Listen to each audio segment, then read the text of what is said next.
ত্রিপুরা খোয়াই সীমান্তে ফের অনুপ্রবেশ, গ্রেপ্তার দুই বাংলাদেশি। ত্রিপুরা খোয়াই জেলা ভারত বাংলাদেশ আন্তর্জাতিক সীমান্ত এলাকাকে করিডোর বানিয়ে অবৈধভাবে ভারত বাংলাদেশ যাতায়াতকারী দুই বাংলাদেশিকে গ্রেপ্তার করল পুলিশ।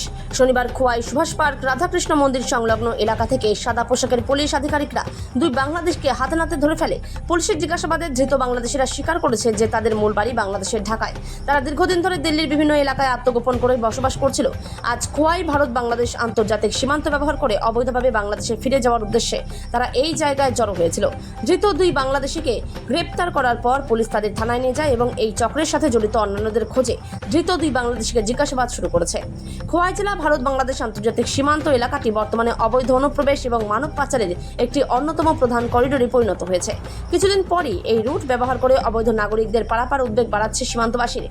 একটি শক্তিশালী দালাল চক্র এই সীমান্ত এলাকায় সক্রিয় রয়েছে, যারা টাকার বিনিময়ে সীমান্ত পারাপারে সাহায্য করে। সাধারণ মানুষের দাবি, দেশের নিরাপত্তার স্বার্থে অবিলম্বে এই গভীর দালাল চক্রকে চিহ্নিত করে পুলিশের জালে তোলা প্রয়োজন। ত্রিপুরা থেকে বিক্রম কর্মকারের রিपोर्ट, बिग न्यूज बांग्ला। क्या है आपका? समीर। कहाँ से आया? আমি বাংলাদেশ থেকে बांग्लादेश থেকে আসছেন? জি। आप বাবার নাম? বাবার নাম শেখ জাফর। বাংলাদেশে কোন জায়গায় বাড়ি? আমাদের ঢাকায়। আচ্ছা, এতদিন কোথায় ছিলেন? আমরা এই যে মানত পুরা করতে এসেছিলাম। মানে অসুস্থ ছিল ও তাও ওর সাথে এসেছে আর কি, মানত পুরা করতে দরগায়। নাম কি? কবির খান। আপনার নাম? সামির। বাংলাদেশে কোন জায়গায় বাড়ি? ঢাকা। কোন জায়গায় যাইবেন আপনারা? ধানমন্ডি। হ্যাঁ, ঢাকা যাব। এখন কোন জায়গায় আছেন? এখন তো খোয়াই আচ্ছা, কি উদ্দেশ্যে আছেন?